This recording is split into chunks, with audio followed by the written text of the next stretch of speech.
Hello दोस्तों, कैसे हैं आप सब। एनआर एजुकेशन में आपका स्वागत है। उम्मीद करता हूँ आप सब सही होंगे, अच्छे होंगे, मस्त होंगे।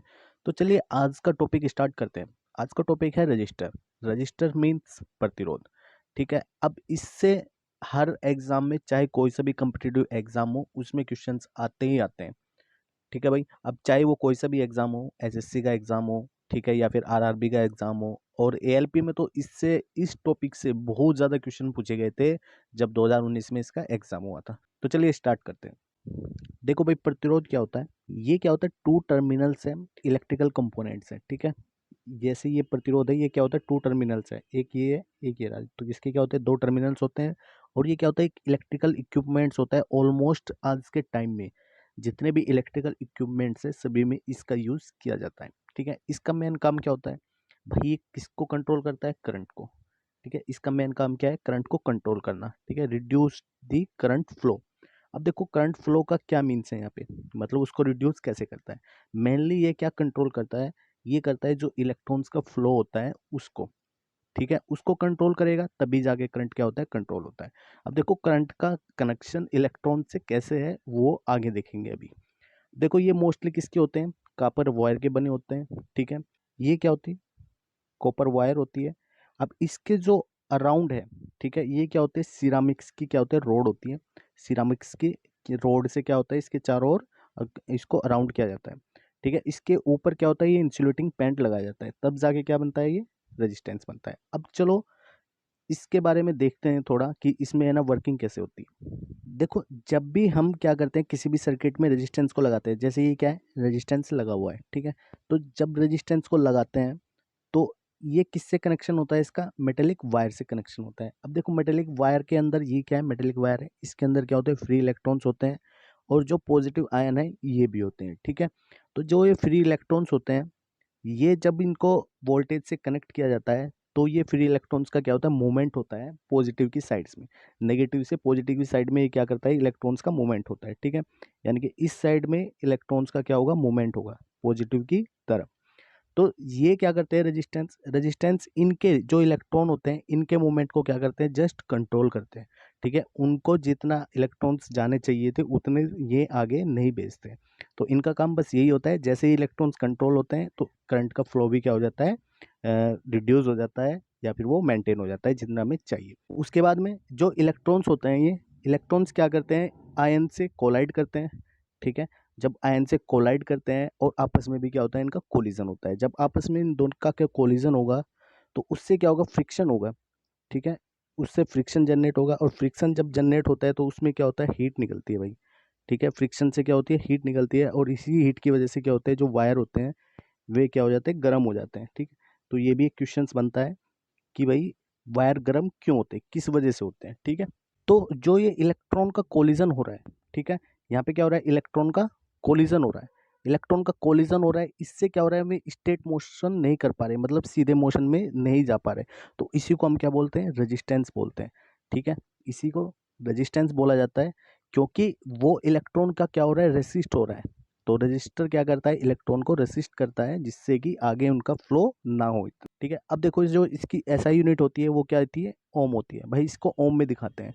बाकी जो रजिस्टर होता है, रजिस्टर्स की प्रॉपर्टी क्या होती है, रेजिस्टेंस होती है। तो रेजिस्टेंस को किससे दिखाते हैं, हम आर से दिखाते हैं। आर की जो वैल्यू होती है वो वी अपॉन आई बी होती है। ठीक है, अब जो वी होता है ये क्या होता है, वोल्टेज, और आई क्या होता है, करंट। यानी कि वी वोल्टेज होता है तो इसको किस में देखते हैं हम, वोल्ट में। और जो आई होता है करंट, इसको किस में लिखते हैं हम, एम्पियर में। मतलब इसकी करंट की यूनिट क्या होती है, एम्पियर, यानी कि वोल्ट पर एम्पियर भी इसकी यूनिट होती है। तो इसकी दो यूनिट होगी, एक तो क्या होगी, ओम, जिसका सिंबल है ये, और एक होती है वोल्ट पर एम्पियर। नेक्स्ट बात करते हैं हम सिंबल्स के बारे में। जो रजिस्टर होते हैं उनके सिंबल क्या क्या होते हैं। देखो जो ये तो मेन रजिस्टर है, अब इसके सिंबल है ये वाला। ठीक है भाई, इसको सिंबल ऐसे दिखते हैं, या फिर अभी इसका जो अभी सिंबल यूज़ करते हैं मॉडर्न टाइम में वो कौन सा है, ये वाला है। जैसे ये बॉक्स और दो टर्मिनल। ठीक है, तो ये क्या हो गया, रजिस्टर्स हो गया। तो पोटेंशियोमीटर में क्या होता है, ऊपर से एरो लगा देते हैं तो पोटेंशियोमीटर हो जाता है। ठीक है, रियोस्टेट इस टाइप से लिखते हैं। उसके बाद वेरिएस्टर ऐसे लिखा जाता है। उसके बाद एलडीआर में क्या होता है, सर्किल के अंदर और ऊपर से लाइट, मतलब जैसे ये लाइट आ रही है तो एलडीआर का मतलब ही क्या होता है, लाइट डिवाइस रजिस्टर। ठीक है, उसके बाद थर्मिस्टर को ऐसे लिखते हैं। तो ये कुछ सिंबल दिए हुए हैं यहाँ पे, आप इन सिंबल को एक बार चेक कर सकते हो, ठीक है। तो इन सिंबल से हो सकता है ऐसे कर सकते हैं कि जैसे ये सिंबल दिया हुआ है, ठीक है, ये दे दिया सिंबल, तो इसके बारे में पूछ ले कि ये किस टाइप का सिंबल है, तो एग्जाम में इस टाइप से क्वेश्चंस आ सकता है। अब चलिए रजिस्टर्स के टाइप्स देखते हैं, मतलब प्रतिरोध के टाइप्स देखते हैं, कौन कौन से टाइप होते हैं। देखो इसके दो मेन जो होते हैं, दो टाइप होते हैं, एक होता है लीनियर, एक होता है नॉन लीनियर, ठीक है। अब जो लीनियर होता है ये भी क्या होता है, दो टाइप के होते हैं, एक होता है फिक्स्ड रजिस्टर, एक होता है वेरिएबल रजिस्टर। तो जो लीनियर होता है वो कौन से होते हैं भाई, ये क्या करते हैं, अपनी वैल्यू को चेंज कर देते हैं टेम्परेचर और वोल्टेज अप्लाई करने के बाद में, ठीक है। अगर इन पे वोल्टेज और टेम्परेचर्स क्या होगा, अप्लाई होगा रजिस्टर पे, तो ये अपनी वैल्यू को क्या कर देते हैं, चेंज कर देते हैं, जो उनकी होती है ओरिजिनल। तो नेक्स्ट बात करते हैं हम फिक्स्ड रजिस्टर्स के बारे में, ठीक है। जो लीनियर होता है उसी का टाइप है फिक्स रजिस्टर्स। ये क्या करते हैं भाई, इनकी जो स्पेसिफिक वैल्यू होती है, ठीक है, जो इनकी खुद की जो वैल्यू होती है, ये क्या कर सकती है, चेंज नहीं होती है बिल्कुल भी, ठीक है। यानी कि these resistors have a specific value, इनकी क्या रहती है, स्पेसिफिक वैल्यू होती है, और जो बिल्कुल भी चेंज नहीं होती है। ये कौन कौन से टाइप के होते हैं फिक्स्ड वाले, एक होता है कार्बन कंपोजिशन, एक वायर वाउंड होता है, एक थिन फिल्म, और एक होता है थिक फिल्म वाला, ठीक है। कार्बन रजिस्टर इस टाइप का बना होता है। तो इसमें क्या होता है, देखो इसमें जो सिरामिक कोर है, जो अंदर की साइड में है, ठीक है, जो ये ब्लैक वाली है क्या है, सिरामिक कोर है। उसके बाद में इस पे एक ऊपर जो ये ब्लैक टाइप्स के, ये क्या लगाते हैं, हम कार्बन की फिल्म लगाते हैं, ठीक है।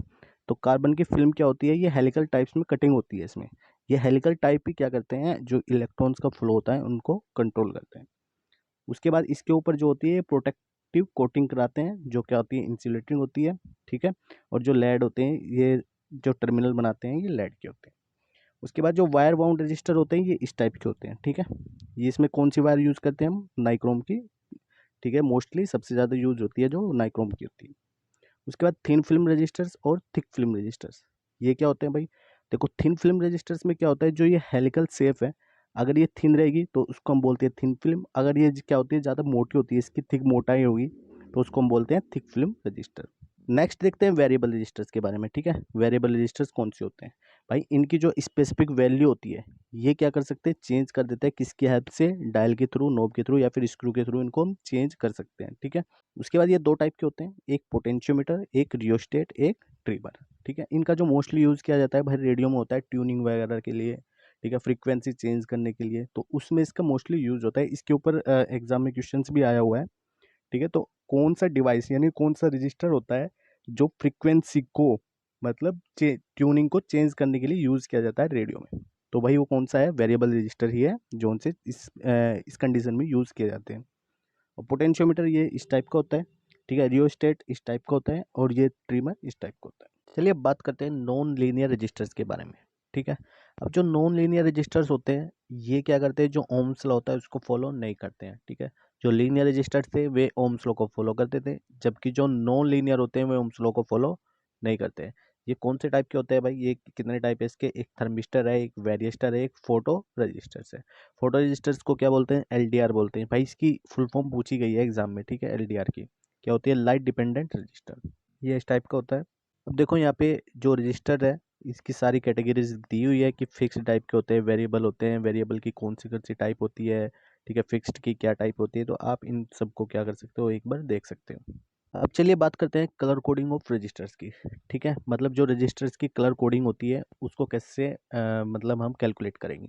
तो देखो इसके है ना, क्या होते हैं, बैंड होते हैं कलर के, ठीक है। ये बैंड इसलिए किया जाता है क्योंकि रजिस्टर्स क्या होता है, बहुत छोटा होता है, उन पे लिखना थोड़ा मुश्किल से होता है, जो पुराने वाले रजिस्टर्स थे, ठीक है।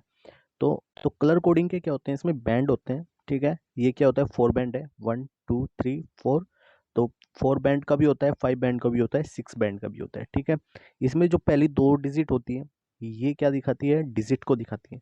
जो पहली दो बैंड है, ये क्या दिखाते हैं, डिजिट को दिखाते हैं। और उसके बाद जो तीसरी वाली होती है, ये क्या दिखाती है, मल्टीप्लायर। मल्टीप्लायर मतलब ये वाला, ठीक है। उसके बाद जो फोर्थ वाली है, ये क्या दिखाती है, टोलेंस को दिखाती है, ये है टोलेंस।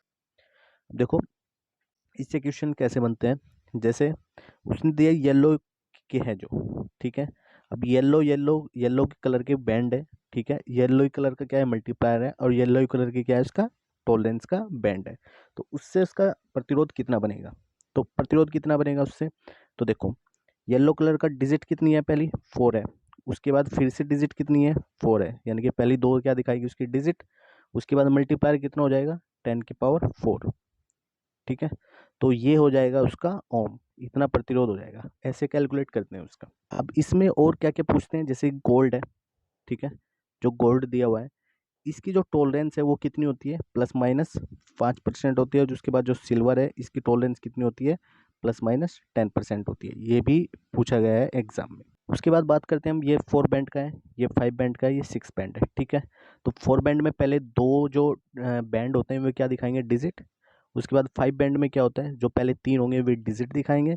उसके बाद 6 बैंड में जो पहले 3 होते हैं वे डिजिट दिखाते हैं, और जो लास्ट वाला होता है वो दिखाता है टेम्परेचर कोफिशिएंट को, ठीक है। अब टेम्परेचर कोफिशिएंट को इसमें हम दिखाते हैं पीपीएम में, यानी कि पार्ट पर मिलियंस में, ठीक है भाइयों। तो ये इतना कोई टफ टॉपिक नहीं है, इजी है, हो जाएगा आराम से, कोई दिक्कत नहीं है। चलिए बात करते हैं हम मतलब जो अगर रजिस्टर होते हैं उनको अगर सीरीज में क्या करेंगे, कनेक्ट करेंगे, तो उससे उन पे क्या इफेक्ट पड़ेगा, ठीक है। तो सर्किट पे क्या इफेक्ट पड़ेगा उससे, तो देखो जब भी उनको हम ऐसे सीरीज में क्या करते हैं, कनेक्ट करते हैं, तो उससे क्या होता है, उनमें दोनों क्या होता है, करंट फ्लो होता है जो वो क्या रहता है, सेम रहता है, ठीक है। उस केस में करंट क्या रहता है, सेम रहता है। अब देखो इस केस में क्या होगा, जैसे यहाँ से क्या हुआ, करंट आई निकला, तो आई ही क्या रहेगा, पूरे सर्किट में फ्लो रहेगा, ठीक है। आई करंट क्या रहेगा, आई करंट की जो वैल्यू रहेगी वो क्या रहेगी, सेम रहेगी। अब देखो यहाँ पे कितना है वोल्टेज, वी नोट है, यहाँ पे वी नोट है, तो यहाँ इसका वोल्टेज कितना, R1 का V1, R2 का कितना हो जाएगा, V2 हो जाएगा, ठीक है। अब देखो करंट क्या हो रहा है, सेम निकल रहा है, तो इसका मतलब यहाँ का जो वोल्टेज है वो कितना है, वी नोट, ये किसके इक्वल है, जो R1 पे वोल्टेज है और R2 पे वोल्टेज है उसके इक्वल रहेगा, यानी कि V1 प्लस V2। अब वी नोट की वैल्यू कितनी है, आई आर रेजिस्टेंस, ठीक है, मतलब जो रेजिस्टेंस में टोटल आएगा इन दोनों का जो सीरीज में कॉम्बिनेशन आएगा, ठीक है, तो उसकी वैल्यू कितनी है, आर एस है, इज इक्वल V1 कितना हो जाएगा, आई, करंट तो सेम ही है, R1 प्लस आई R2। इसका मतलब सीरीज में जो रजिस्टर होते हैं उनको क्या करना होता है, हमें ऐड करना होता है, तब जाके उनका इक्विवेलेंट प्रतिरोध आता है, तब जाके उनका क्या आता है, इक्विवेलेंट रेजिस्टेंस आता है, ठीक है भाई। तो रेजिस्टेंस में तो सीरीज में क्या करना है, हमें ऐड करना है ऐसे। नेक्स्ट बात करते हैं, अगर पैरेलल में हो तो तब क्या करेंगे, देखो पैरेलल में क्या होता है, वोल्टेज सेम रहता है, ठीक है, ये भी बात याद ध्यान रखनी है कि सीरीज में क्या होता है, करंट सेम रहता है और पैरेलल में वोल्टेज सेम रहता है। तो भाई इस केस में क्या आएगा, इनका जो इक्विवेलेंट रेजिस्टेंस आएगा वो हो जाएगा 1/R पैरेलल में is equal 1/R1 plus 1/R2 plus 1/R3, ठीक है। ये होता है पैरेलल के केस में। अब देखो अगर दो रेजिस्टेंस है, जैसे R1 और R2 ही है, बस ये वाला नहीं है, तो उसकी कैलकुलेशन कैसे करेंगे, तो उसका जो इक्विवेलेंट रेजिस्टेंस आएगा RP, उसकी वैल्यू हो जाएगी R1 R2 दोनों की मल्टीप्लाई करो और दोनों को ऐड कर दो, ठीक है, तो ये निकल जाएगा उसका इक्विवेलेंट रेजिस्टेंस। अब ये ओम्स लॉ के बारे में देखते हैं, ओम्स लॉ क्या होता है। देखो ओम्स लॉ क्या करता है, ये रिलेशन बताता है किस किस के बीच में, कि जो हमारा करंट है उसके बीच में, और जो पोटेंशियल डिफरेंस है, यहाँ पे क्या है, ये पोटेंशियल डिफरेंस है, ठीक है। पोटेंशियल डिफरेंस के बीच में क्या बताता है, एक रिलेशन बताता है। ये कहता है कि जो पोटेंशियल डिफरेंस है वो डायरेक्टली प्रोपोर्शनल है किसके, करंट के। इसका मतलब V इज इक्वल, इसको हटाने के लिए क्या कांस्टेंट ले दिया जाता है, एक R, R क्या है यहाँ पे, कांस्टेंट है, ठीक है। तो इसकी वैल्यू कितनी आ जाती है, V इज इक्वल IR, ये क्या है, ओम्स लॉ है। अब देखो इसमें जो ग्राफ बनता है इसका, ये कैसा बनना है, लीनियर बनना है, ठीक है, ये क्या है, लीनियर है। इसके ऊपर भी एग्जाम में क्वेश्चन पूछा गया है, कैसा बनता है, ये लीनियर बनता है। नेक्स्ट बात करते हैं हम इलेक्ट्रिकल रेजिस्टेंस के बारे में। तो इलेक्ट्रिकल रेजिस्टेंस क्या होता है, ये रेशियो होता है वोल्टेज का और करंट का, ठीक है। इलेक्ट्रिकल रेजिस्टेंस क्या होगा, रेशियो होगा वोल्टेज और करंट का। अब देखते हैं इसके फैक्टर, कौन कौन से फैक्टर हैं जो इलेक्ट्रिकल रेजिस्टेंस को क्या करते हैं, अफेक्ट करते हैं, ठीक है। तो सबसे पहला है इसमें क्रॉस सेक्शनल एरिया। तो उस पे जो होता है रेजिस्टेंस वो क्या करता है, इन्वर्सली डिपेंड करता है, यानी कि 1/A। उसके बाद है length of conductor, length of conductor पे क्या होता है, डायरेक्टली डिपेंडेंट है, ठीक है। उसके बाद द मटेरियल ऑफ कंडक्टर, तो मटेरियल ऑफ कंडक्टर के लिए एक टर्म है, क्या है, रो, ठीक है, जो क्या होती है, रेसिस्टिविटी होती है, मतलब प्रतिरोधकता। ये रेसिस्टिविटी क्या होता है, मटेरियल्स की प्रॉपर्टी को दिखाता है कि वो कितना रेसिस्ट कर पा रहे हैं इलेक्ट्रॉन्स के फ्लो को, ठीक है। तो वही क्या होती है, रेसिस्टिविटी, तो ये आगे देखेंगे इसको। तो इन दोनों के कॉम्बिनेशन से क्या आता है, जो आर है वो डायरेक्टली प्रोपोर्शनल हो जाएगा किसके, L/A के। अब ये प्रोपोर्शनलिटी हटाने के लिए ही यहाँ पे क्या लगाते हैं, हम रो का साइन लगाते हैं। उसके बाद the temperature of conducting materials, तो ये क्या करता है, टेम्परेचर पे भी डिपेंड करता है। तो ये 4 फैक्टर है इसके जिस पे रेजिस्टेंस डिपेंड करता है। अब चलिए बात करते हैं हम इलेक्ट्रिकल रेसिस्टिविटी की, ठीक है, यानी कि वही प्रतिरोधकता की। भाई प्रतिरोधकता क्या होती है, मैंने बताया था आपको कि ये कितना इजीली इलेक्ट्रॉन्स को फ्लो होने से रोक रहा है, ठीक है, मतलब उसकी एबिलिटी को दिखाता है मटेरियल्स की। मतलब ये क्या है, मटेरियल्स की एबिलिटी को दिखाता है कि कितना रेसिस्ट कर पा रहे हैं इलेक्ट्रिक करंट को फ्लो होने से, ठीक है। उसके बाद जो इंसुलेटर होते हैं भाई, उनकी जो हायर होती है, क्योंकि इंसुलेटर होंगे तो इसका मतलब वो क्या करेंगे, बहुत ज़्यादा रेसिस्ट करेंगे वो तो करंट फ्लो होने से, उसमें तो होता ही नहीं है। इसका मतलब उसकी रेसिस्टिविटी क्या होती है, ज़्यादा होती है। किसके कंपैरिजन में, कंडक्टर के कंपैरिजन में। जो कंडक्टर होता है उनकी कंडक्टिविटी ज़्यादा होती है, ठीक है, कंडक्टिविटी को भी देखेंगे आगे क्या होता है। तो उसके बाद जो इलेक्ट्रिकल रेसिस्टिविटी है, इसको एक और डेफिनेशन से डिफाइन करते हैं, क्योंकि अभी हमने पढ़ा है कि जो इलेक्ट्रिकल रेसिस्टिविटी होती है उसका फॉर्मूला क्या निकल के आता है कि आर जो होता है is equal rho L upon A, ठीक है भाई। यहाँ से रो की वैल्यू निकालेंगे तो कितनी हो जाएगी, आर ए अपॉन एल, मतलब पर यूनिट लेंथ पे, पर क्रॉस सेक्शन एरिया पे वो कितना रजिस्ट कर पा रहा है कोई भी मटेरियल, वो उसकी क्या कहलाती है, वो उसकी क्या कहलाती है, इलेक्ट्रिक रेसिस्टिविटी कहलाती है, ठीक है भाई। इसके लिए क्या होना चाहिए, एक स्पेसिफिक टेम्परेचर होना चाहिए। इसको डिनोट किससे करते हैं, रो से, मतलब इलेक्ट्रिकल रेसिस्टिविटी को रो से डिनोट करते हैं। इसकी एक डेफिनेशन और बनती है, रो इज टू ई अपॉन जे। ई क्या है यहाँ पे भाई, इलेक्ट्रिक फील्ड है, और जे क्या है यहाँ पे, करंट डेंसिटी। नेक्स्ट बात करते हैं हम इलेक्ट्रिकल कंडक्टिविटी की। भाई इलेक्ट्रिकल कंडक्टिविटी और रेसिस्टिविटी एक दूसरे के क्या है, ओपोज है। कंडक्टिविटी में क्या है कि इलेक्ट्रॉन जा रहे हैं भाई, तुम जाओ आराम से जाओ, ठीक है, तुम्हें कोई पाबंदी नहीं है। उसके बाद रेसिस्टिविटी में क्या होता है, उसमें इलेक्ट्रॉन्स की पाबंदी है कि भाई तुम टैक्स दे के जाओ, बिना टैक्स के मत जाओ, ठीक है। तो कंडक्टिविटी में विदाउट टैक्स जा रहे हैं, जबकि रेसिस्टिविटी में उनको टैक्स दे के जाना पड़ रहा है भाई, एक एक को रुक रुक के जाना पड़ रहा है। तो इसका मतलब जो कंडक्टिविटी होती है वो किसके प्रोपोर्शनल होती है, कि मतलब किसके अपोजिट होती है, रेसिस्टिविटी के। अब जो रेसिस्टिविटी की यूनिट आती है वो कितनी आती है भाई, इसकी आती है ओम मीटर। तो इसकी कितनी आ जाएगी, इसकी आएगी जो यूनिट आएगी वो कितनी आ जाएगी, ohm inverse into metre inverse, ठीक है। इसकी एक और यूनिट है जो पूछी गई एग्जाम में, वो क्या है, साइमन पर मीटर, ठीक है, या फिर हम इसको बोलते हैं मिनी, या फिर इसको बोलते हैं मिली साइमन पर मीटर। अब चलिए इससे हमने ऑलमोस्ट जो भी रेजिस्टेंस के यानी कि प्रतिरोध की जो भी थ्योरी थी वो ऑलमोस्ट कवर कर ली है। तो आइए अब इसके है ना एमसीक्यूज देखते हैं कि कौन कौन से एमसीक्यूज इसके प्रीवियस ईयर में पूछे गए हैं और कौन कौन से नए नए एमसीक्यूज आ सकते हैं। चलिए पहला क्वेश्चन देखते हैं। पहले क्वेश्चन में क्या दिया हुआ है, which of the following V I curve is belong to ohmic component, ठीक है, इनमें से मतलब कौन सा कर्व होता है जो ओमिक कंपोनेंट के लिए वैलिड होता है। अब देखो ओमिक कंपोनेंट के लिए मैंने आपको बताया था ओमिक कंपोनेंट कैसे बनता है, ये वी, ये आई, ठीक है, कैसे बनता है, एक स्ट्रेट लाइन बनती है। तो यानी कि वो क्या होती है, एक बिल्कुल एक स्ट्रेट लाइन होती है ओमिक कंपोनेंट के लिए, ठीक है। अब देखो इसमें एक क्या दिया हुआ है, साइनसोइडल वी आई कर्व दिया हुआ है।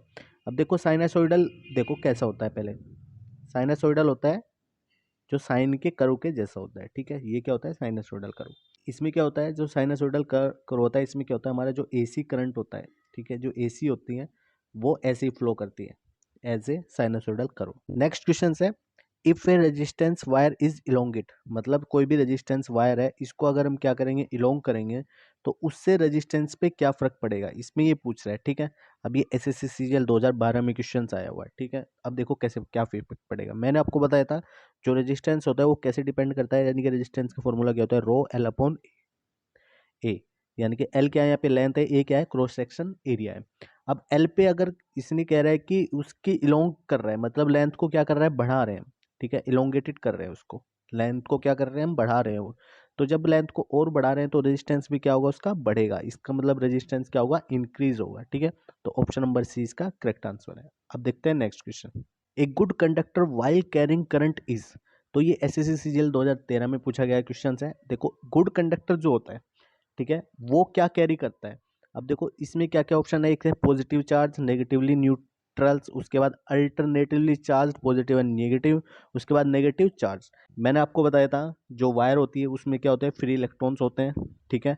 अब जो फ्री इलेक्ट्रॉन्स होते हैं उन्हीं का क्या होता है, मूवमेंट होता है, मतलब फ्री इलेक्ट्रॉन्स का ही इसमें मूवमेंट होता है, उसी की वजह से क्या होता है, करंट जनरेट होता है। तो वे क्या होता है, जो फ्री इलेक्ट्रॉन होते हैं वे नेगेटिव ही तो चार्ज होते हैं, तो इलेक्ट्रॉन क्या है, नेगेटिव चार्ज। तो नेगेटिवली चार्ज इसका ऑप्शन नंबर डी करेक्ट होगा। नेक्स्ट है the unit of electrical power is, ये 2014 में पूछा गया है। जो इलेक्ट्रिकल पावर होती है उसकी यूनिट क्या होती है भाई, वोट होती है। ठीक है, कैसे, जो इलेक्ट्रिकल पावर इज इक्वल होती है वी आई के। ठीक है, या फिर वी की मैं वैल्यू आई आर रखूंगा तो क्या हो जाएगी, आई स्क्वायर आर। आई की वैल्यू क्या रखूंगा, वी अपॉन आर रखूंगा तो वी स्क्वायर अपॉन आर। ये लाइन भाई साहब बिल्कुल रटी होनी चाहिए। ठीक है, तो जो इलेक्ट्रिकल पावर होती है वो किस में होती है, वाट में होती है। वोल्ट किस में होती है, जो वोल्टेज होती है हमारी, पोटेंशियल डिफरेंस जो होते हैं वो किस में होते हैं, वोल्ट में। उसके बाद जो किलोवाट हावर होता है, इसमें जो घर की जो होती है एनर्जी जो होती है, इलेक्ट्रिक एनर्जी, वो किस में देखते हैं भाई, किलोवाट हावर में। मतलब उसकी जो यूनिट होती है मीटर की, जो मीटर लगे रहते हैं उनकी जो यूनिट नापते हैं हम, वो किस में नापते हैं भाई, किलोवाट हावर में। उसके बाद जो एम्पियर होता है ये किसकी है, करंट की। ठीक है, ये किसको दिखाता है, करंट को दिखाता है, यानी कि नेक्स्ट है the resistance of human body dry condition, यानी कि जो ह्यूमन बॉडी है वो ड्राई कंडीशन में उसका रेजिस्टेंस ऑर्डर कितना होता है। ये एसएससी सीजीएल 2014 में पूछा गया है। अगर ये पक्का क्वेश्चन छोड़ा होगा, अगर इसकी वैल्यू किसी ने नहीं पता होगी तो ठीक है, इसको कितना है, 104 ओम। इसकी वैल्यू कितनी होती है भाई, 104 ओम होती है। तो इसको याद रखना, ये आगे क्या हो सकता है, रिपीट हो जाए कोई दूसरे एग्जाम में, तो इसको याद रखना। नेक्स्ट है certain substance lose their electrical resistance. ठीक है, completely eight super low temperature, यानी कि सुपर लो टेम्परेचर पे ही वो इलेक्ट्रिकल रेजिस्टेंस की जो उनकी प्रॉपर्टी है उनको क्या कर दे रहे हैं, लूज कर दे रहे हैं। तो उन सब्सटेंस को क्या बोलते हैं, तो इसका मतलब है कि वो अगर रेजिस्टिविटी को लूज कर रहे हैं, इसका मतलब जो फ्री इलेक्ट्रॉन्स हैं वे इजीली क्या हो रहे हैं, पास हो रहे हैं, मतलब उनमें कोई रेजिस्टेंस है ही नहीं है। तो उसको हम क्या बोलते हैं, सुपर कंडक्टर बोलते हैं भाई। ठीक है, जो लो ही टेम्परेचर पे क्या होते हैं, मतलब फ्री इलेक्ट्रॉन्स को मूवमेंट करा देते हैं। नेक्स्ट है electric current is measured using which of the following instrument. जो इलेक्ट्रिक करंट होता है भाई, इनमें से किस में नापते हैं भाई, सबको पता है जो इलेक्ट्रिकल करंट होता है वो किस में होता है, एमीटर में होता है। ठीक है, वोल्ट मीटर, वोल्ट में नापते हैं हम। एनमोमीटर से क्या नापते हैं भाई, जो हमारी हवा होती है, ठीक है, हवा की जो स्पीड होती है उसको हम एनमोमीटर से नापते हैं। वोट मीटर से हम एनर्जी नापते हैं, इलेक्ट्रिकल एनर्जी को। ठीक है, नेक्स्ट क्वेश्चन है two resistors of 2 ohm and 6 ohm connected in series and this combination connected with 12 volt battery, find the power supply by the battery. इसमें पावर सप्लाई पूछे, ये आरआरबी एएलपी में questions आया हुआ है। देखो बहुत ही इजी क्वेश्चंस है और 2019 में आया हुआ था। तो देखो कैसे सोल्व करेंगे। टू रजिस्टर्स है 2 ओम एंड 6 ओम। ठीक है, ये 2 ओम हो गया और ये क्या हो गया, 6 ओम हो गया। इसको कनेक्ट कर दिया किससे, बैटरी से। ये 2 और ये 6। अब इसको किससे कनेक्ट किया हुआ है, 12 वोल्ट बैटरी से कनेक्ट किया हुआ है। ओके, तो इसमें पावर सप्लाई पूछिए कि पावर सप्लाई कितनी करेगा। तो पावर क्या होती है, P इज इक्वल होती है वी आई। अगर मुझे V पता लग जाए, क्योंकि वोल्ट तो पता ही है, तो फिर उसके बाद आराम से हम इसकी पावर निकाल सकते हैं। तो I कैसे निकालेंगे भाई, I निकालेंगे हम V अपॉन R से। R कौन सा है यहाँ पे, सीरीज वाला है, तो RS लगाएंगे क्योंकि इक्विवेलेंट चाहिए हमें तो। ठीक है, तो वोल्टेज कितना है 12 अपॉन आर, टोटल कितना है 8। इसको डिवाइड करिए कितना आ जाएगा 1.5। तो 1.5 एम्पियर क्या हो जाएगा, इसमें करंट होगा। ठीक है, अब इसकी वैल्यू यहाँ पे डालेंगे सीधी, तो पावर निकल जाएगी। तो पावर कितनी आ जाएगी, V की वैल्यू कितनी है 12 इंटू 1.5। इसका मतलब ये मल्टीप्लाई करेंगे कितना आएगा 18। पावर की यूनिट क्या होती है, वॉट। तो 18 वॉट क्या होगा, इसका करेक्ट आंसर होगा। देखो कितना इजी क्वेश्चन था। नेक्स्ट क्वेश्चन है two resistors of 12 ohm 24 ohm connected in parallel, यानी कि एक तो है 12 ओम, एक है 24 ओम। ठीक है भाई, एक है 12, एक है 24, पैरेलल में कनेक्टेड है। And this combination connected with series 24 ओम। ये कॉम्बिनेशन जो है कनेक्टेड है किससे, 22 ओम से। एंड 12 वोल्ट बैटरी, और बाद में फिर किससे लगाया गया, इसको 12 वोल्ट बैटरी से कनेक्ट किया गया है। ठीक है, ये हो गया 12 वोल्ट की battery. Okay, the current in the 12 ohm resistors, यानी कि 12 ओम रजिस्टर्स में क्या पूछ रहा है, करंट पूछ रहा है कितना होगा। तो सबसे पहले इसमें क्या करना है, देखो सबसे पहले इक्विवेलेंट रेजिस्टेंस निकालना पड़ेगा। इक्विवेलेंट रेजिस्टेंस कैसे निकालेंगे, ये 12 है ये 24 है, तो सबसे पहले तो इसका निकालो। तो 12 और 24 का कैसे निकालेंगे, तो 12 इंटू 24, और नीचे सबको क्या कर दो, ऐड कर दो 12 और 24 को। तो 36, 12 36 और 3 अठे 24, तो 8 तो आ गया इसका, इन दोनों का मतलब 8 तो 12 और 24 का आ गया। उसके बाद 22 में ऐड करेंगे तो कितना हो गया टोटल 30। तो टोटल कितना होगा 30 ओम। तो करंट कितना आ गया भाई, करंट आ जाएगा 12 डिवाइड बाई 30, यानी कि इसको किससे 2 से डिवाइड कर दो, ये 6, और ये कितना हो गया 15, यानी कि 6/15 क्या आ गया, करंट आ गया। अब देखो कोई से मैं पूछ रहा हूँ, इसमें इसमें तो यही आ जाएगा 6/15 ही 22 वाले में। अगर 12 वाले में पूछ रहा है तो ऊपर 12 और नीचे कितना है 24 है। ठीक है, दोनों का रेशियो कितना है, 1:2 का रेशियो। तो अगर मैं पूछे इसमें पूछे 12 ओम में करंट, तो करंट निकाल रहा हूँ मैं 12 वाले में, ठीक है। तो 12 में कैसे निकालेगा करंट, दूसरे वाले को ले लो, दूसरे वाले का रेशियो कितना है 2, दोनों को ऐड कर दो, 2 और 1 3, इंटू टोटल करंट कितना है 6/15 है, ठीक है भाई। 3 से 2 बार कैंसिल और 2 दूनी 4/15, यानी कि 4/15 इसका क्या होगा, करेक्ट आंसर होगा। बहुत ही बेहतरीन क्वेश्चन था। नेक्स्ट क्वेश्चन देखते हैं। Two resistors of 2 ohm and 6 ohm connected in series and this combination connected with 12 volt battery. तो भाई वही दे रखा है, एक है 2 ohm का है, एक 6 ohm है, और इसका कनेक्शन को किससे, 12 वोल्ट की बैटरी से कनेक्ट कर दिया, ठीक है। ये क्या होगा 2 ohm, ये 6 ohm हो गया, और इसको 12 वोल्ट की बैटरी से कनेक्ट कर दिया। ओके, तो द करंट इन 6 ohm, इसमें करंट पूछ रहा है 6 ohm में करंट कितना होगा। तो भाई ये तो सिंपल सा क्वेश्चन दे दिया, ठीक है। तो करंट कैसे निकलेंगे, वोल्टेज कितना है 12 है, अपॉन इक्विवेलेंट कितना हो जाएगा, 6 2 8 हो जाएगा। ओके, इससे डिवाइड कर दो तो कितना हो जाएगा 1.5 एम्पियर। बहुत ईजी क्वेश्चन था, ALP 2019 में पूछा गया था ये भी। नेक्स्ट क्वेश्चन है, two resistor 10 ohm 20 ohm connected in the series with the combination with the 30 volt battery. ये भी 2019 में पूछा गया। देखो कितने इजी क्वेश्चंस, रजिस्टर्स टॉपिक से बहुत ज़्यादा क्वेश्चंस पूछे गए हैं। 10 ohm 20 ohm और 30 वोल्ट की बैटरी, ये क्या है 10 ओम और ये क्या है यहाँ पे 20 ओम। ओके, तो इसके बाद पूछ रहा है कि 10 ओम रजिस्टर्स में वोल्टेज बतानी है, यानी कि यहाँ पे क्या बतानी है, वोल्टेज बतानी है इस वाले में। अब देखो इसको कैसे सोल्व करेंगे। सबसे पहले तो हमें क्या निकालना है भाई, करंट तो निकालना पड़ेगा, क्योंकि तभी इसमें जाके पावर निकलेगी। तो करंट में कैसे निकालूंगा, करंट आ जाएगा, वोल्टेज कितनी है 30 है, टोटल रेजिस्टेंस कितना है 30 है, क्योंकि सीरीज में ऐड हो जाएगा। तो कितना आ गया 1 एम्पियर आ गया, ठीक है। अब 1 एम्पियर है, यानी कि 1 एम्पियर फ्लो होगा इसमें, इसमें भी। इसकी पावर कितनी आ जाएगी 10 गुणा 1, यानी कि कितनी होगी 10, सॉरी इसकी वोल्टेज हम निकाल लें, तो इसकी वोल्टेज कितनी आ जाएगी 10 गुणा 1 10 वोल्ट। अगर 20 की भी निकालनी हो तो कैसे निकालेंगे, तो भाई 20 गुणा 1 यानी कि 20 वोल्ट। तो दोनों की निकल गई, लेकिन पूछी उसने 10 ओम की थी, तो 10 ओम की कितनी आ जाएगी 10 वोल्ट आ जाएगी। ये ऑप्शन करेक्ट हो जाएगा इसका। नेक्स्ट क्वेश्चन है, a source of voltage V maintain A current I, ठीक है। एनर्जी सप्लाइड पूछिए। देखो जो एनर्जी होती है, वो एनर्जी जो होती है वो क्या होती है, पावर इंटू टी, मतलब कितने टाइम के लिए चली है उसकी पावर की मल्टीप्लाई कर दो, सीधा एनर्जी आ जाएगी। ओके, तो पावर क्या होती है, वी आई होती है इंटू टी। तो क्या हो जाएगा V I into T, V I T देख लो कहाँ पे है, V I T, option number B क्या रहेगा, करेक्ट हो जाएगा। देखो कितने इजी क्वेश्चन पूछे गए हैं।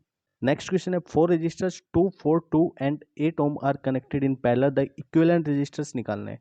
भाई एक है 2 ओम का, ठीक है, उसके बाद दूसरा है 4 ओम का, उसके बाद फिर से एक 2 ओम का, और उसके बाद फिर से है एक 8 ओम का। इनको पैरेलल कनेक्टेड किया गया है, इसको बताना है आपको कमेंट करके, ठीक है। इसको सोल्व करके इसका आंसर क्या आएगा। The common material used in wire bound resistors, जो कॉमन मटेरियल कौन सा हम यूज़ करते हैं वायर बाउंड जो रजिस्टर्स होते हैं, ठीक है, उनमें देखो जो सिरामिक्स वाले होते हैं उनमें तो कार्बन मोस्टली यूज होता है, ठीक है। लेकिन जो वायर बाउंड रजिस्टर होते हैं उनमें हम यूज़ करते हैं मैग्नेनिन का, ठीक है।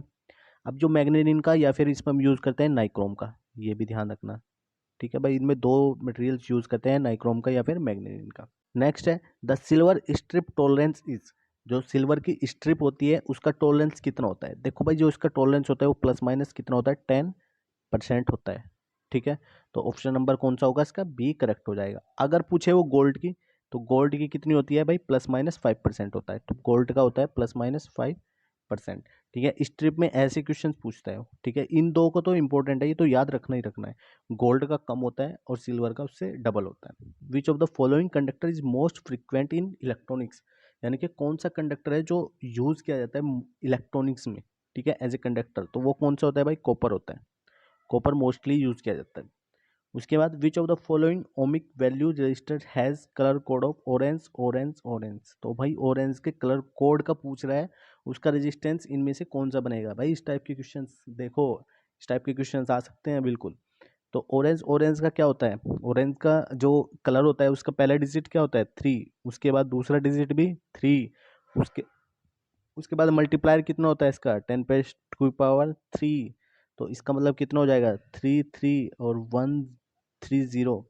तो कितना क्या आ जाएगा, ये ओम आ जाएगा, ये के नहीं आएगा, ये कितना आ जाएगा ओम आ जाएगा। ये क्या हो गया इसका आंसर, इसका मतलब option number B correct. Next question है, how the power dissipation can be done in the resistor. ठीक है, देखो जैसे वायर रहता है इसमें क्या होता है, फ्री इलेक्ट्रॉन्स होते हैं, तो जब ये कोलाइड करते हैं आपस में तो उनमें क्या होता है, फ्रिक्शन होता है, और जब फ्रिक्शन होगा तो उससे क्या होगा, हीट होगी। तो वही ये कैसे पावर को अपनी डिसिपेशन करते हैं, बाई हीट। हीट के थ्रू ही क्या करते हैं, अपनी पावर को भेजते हैं। उसके बाद the power of resistors can be determined through, यानी कि जो पावर होती है उसको हम कैसे कर सकते हैं, साइज के थ्रू, कलर कोड के थ्रू, रेजिस्टेंस के थ्रू, या फिर इनमें से कोई नहीं। तो भाई जो फिजिकल साइज होता है उसके आधार पे हम बताते हैं कि भाई उसकी पावर कितनी है रजिस्टर की। नेक्स्ट है photo resistor is also called as, जो फोटो रजिस्टर्स होता है उसको हम क्या बोलते हैं। ठीक है, इसके ऑप्शन दिए हुए हैं, क्या है, एक है मैग्नेटो रजिस्टर्स, कार्बन कंपोजिशंस, वेरिएस्टर, या फिर एलडीआर। तो देखो जो फोटो रजिस्टर्स होता है उसी को हम बोलते हैं एलडीआर, और ये मैंने बोला था ये बहुत इंपॉर्टेंट है, इसकी एक बार फुल फॉर्म आई थी, एक बार ये आ सकता है कि जो फोटो रजिस्टर है उनको क्या बोलते हैं, एलडीआर बोलते हैं। ठीक है, यानी कि इसको क्या फुल फॉर्म क्या बनेगी इसकी, लाइट डिवाइस रजिस्टर। ओके, उसके बाद what is the tolerance of gold colour in the register. भाई गोल्ड कलर की क्या होती है, अभी भी सिल्वर की कितनी होती थी, +-10, तो गोल्ड की कितनी होती है, +-5। तो दोस्तों आई होप आपको इस वीडियो से बहुत कुछ सीखने को मिला होगा। अगर आपको इससे थोड़ा सा भी सीखने को मिला है तो प्लीज़ इसको लाइक करें, शेयर करें, और मिलते हैं फिर नेक्स्ट टॉपिक के साथ में, और उससे रिलेटेड एमसीक्यूज़ के साथ में जो भी एग्ज़ाम में आते हैं। ऐसे ही क्या करेंगे, एक एक जो इम्पोर्टेंट टॉपिक है उनको कवर करेंगे। तो अगर आपको कोई सा एक टॉपिक चाहिए जिसके ऊपर एमसीक्यूज़ चाहिए तो आप कमेंट करके बता सकते हैं। जो भी ज़्यादा कमेंट होंगे मैं उसके ऊपर वीडियोस बना दूंगा। तो मिलते हैं फिर नेक्स्ट वीडियो में, तब तक के लिए जय हिंद।